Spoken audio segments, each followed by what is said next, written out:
information in it. And so the reason how I came across this and how I developed this revolutionary approach to pitching velocity is because I was just like you in my career, looking for more velocity.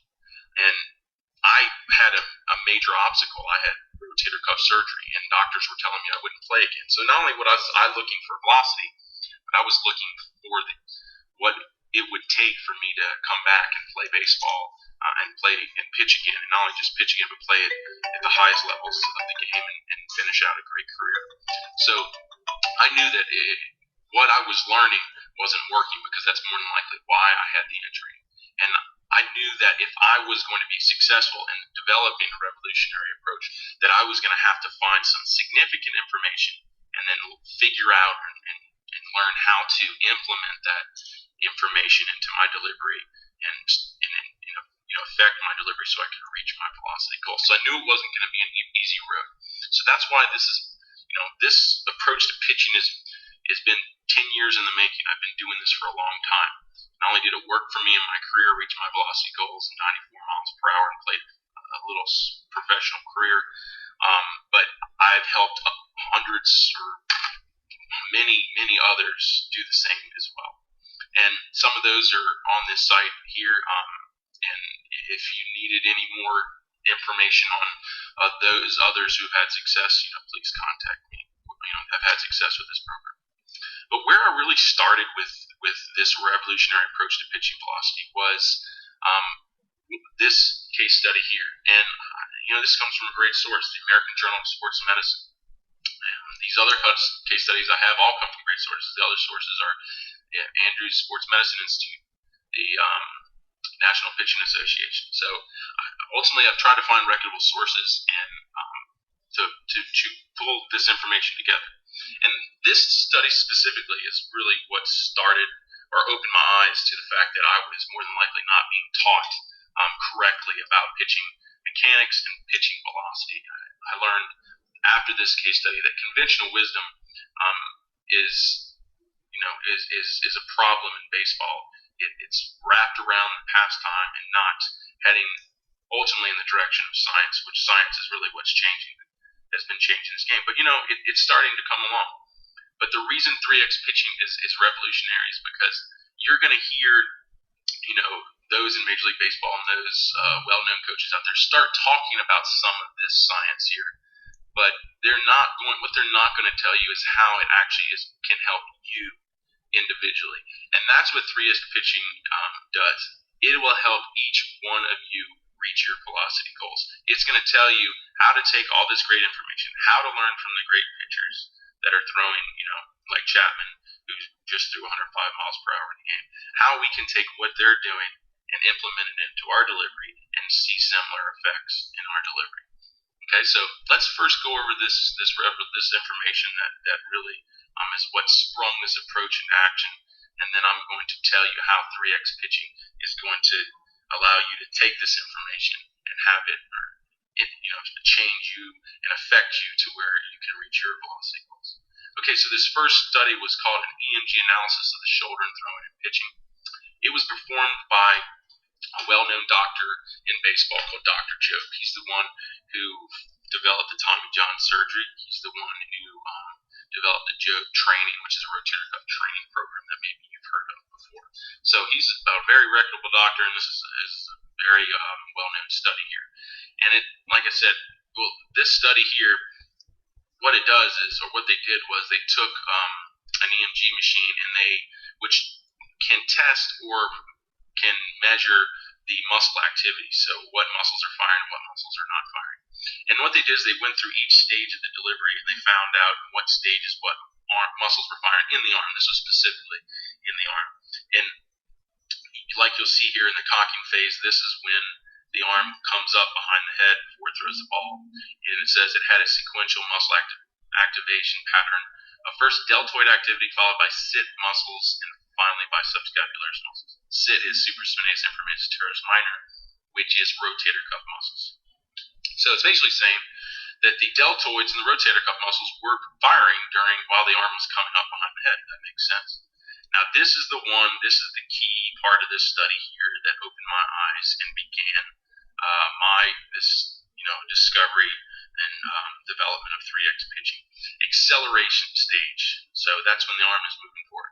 It had a lack of muscle activity, even though the arm was accelerating forward in space. So this is telling us through this study that when the arm was moving forward in the throwing delivery, there was a lack of muscle activity. So that opened my eyes because I had been taught all my career, things of pull the ball down, get out front with the ball, get on top of the ball. All these things that were telling me during the acceleration stage I'm supposed to be doing something with my arm. And this is telling me when through the acceleration stage, nothing.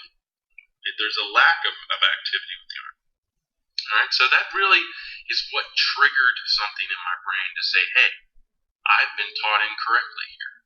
What is going on? Why are so many people teaching us incorrectly? Maybe this is why arm injuries have gone up 700% in the past 5 years. We are teaching pitchers incorrectly.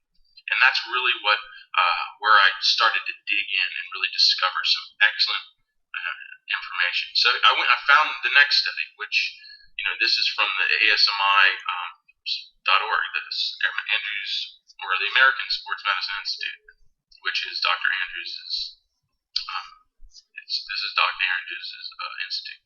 And this case study is awesome. This case study I used countless times because it's the comparison of high velocity and low velocity pitch deliveries. And it's full of valuable information, but there's one part that really, really opened my eyes to 3x pitching. And of course, what they're doing is they have two control groups here. One is a low velocity control group, the other one is a high velocity control group, and they're comparing the difference between them. And like I said, it's constant, just amazing information in this study. But right here really is the diamond in the rough. It says another finding of interest is that early in the pitching motion, the two groups were dissimilar in the timing of their movements, while the later movement timing was much more similar. This implies even more power than low velocity pitchers, and that talking right here about chatting about the exact same thing. So I want you to watch this. First is stride. The typical stride length for a pitcher is about 87% of his height. When chopped in stride, averages 120% of his 6'4" height, approaching 7.5 feet. The stride isn't just long, it's fast, taking only 0.8 of a second, 15% faster than average pitchers. Next, shoulder turn. The twisting angles between his front end and his back shoulder create massive torque. 80% of velocity comes from hip and shoulder separation. Elite power pitchers like. All right, and I wanted to finish with that. So 3x triple extension, you can see is why, and I'll show that here, is why pitchers like Chapman, all the hard throwing pitchers are able to have those stride lengths and stride speeds. But after front foot, the only way we can convert that into velocity through the throwing phase, it has to happen through hip to shoulder separation, which Tom House has proven that 80% of velocity comes through that. So like I say, 3x is the foundation of 3x pitching, and it is the key. But for it to be converted into velocity, we must learn how to generate optimal hip to shoulder separation, and that's what I call 3x torque. And you're going to learn that as well in 3x pitching, and that's just as critical as learning optimal triple extension. But just to give you some more example, here's a great example I have with what I use with Felix Hernandez. Look at his stride length and stride speed. When I talk about stride length and stride speed, those who are able to get that back leg completely extended before their front foot hits, which you'll see Felix doing right here perfectly, those are the pitchers that are getting that triple extension, which says that's as far as they can stride. And if they're able to pop it before their front foot lands, then they are moving at an incredible rate of speed. All right, let's just go. All these great examples are doing it. Strasburg, even though he hurt himself because of his arm issues, the way he throws his arm back, I believe. But still, look, before front foot strike, he can get that back leg extended. I'm showing you this because more than likely you are not doing that. this really is the key, and this is what I've been finding. This is why there's that difference in the high velocity, low velocity pitchers early in the delivery, because these high velocity pitchers are getting triple extension before front foot strike. But I'm not leaving out hip to shoulder separation. Look how their shoulders are still closed. That's called 3x torque. That is key. All right, let's go to another example. Nolan Ryan, here's a legend. He does the same thing. Even with that high leg lift, he still gets that extended and through before front foot strike with the shoulders closed. All right, let's go to one more example here. Tim Lincecum, everybody's favorite, won the World Series. All right, just before he lands, back leg perfectly extended, shoulders still closed. That really is the key. That's why you see the X there. This is 3X pitching. This is the key. And like I said, it's more than just showing you this, guys. I know this. It's more than me just showing you this and trying to get you to do this in video analysis.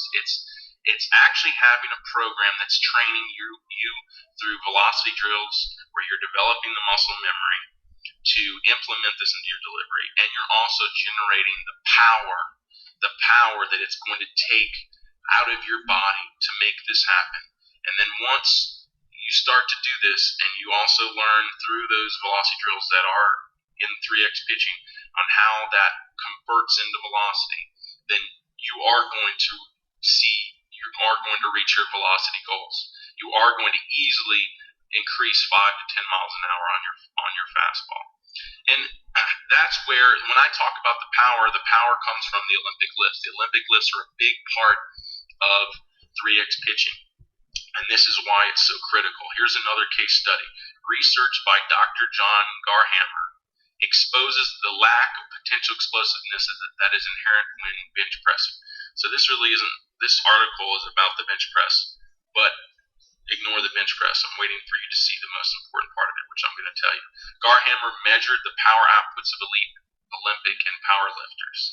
The highest average power output of any lift occurred during the second pull of the Olympic clean, which is called the hang clean.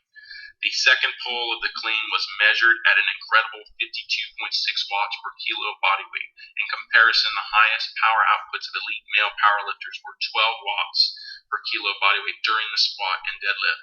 The bench press sputted in at a very dismal 4 watts per kilo of body weight. What this is showing here, what Dr. John Garhammer's reached.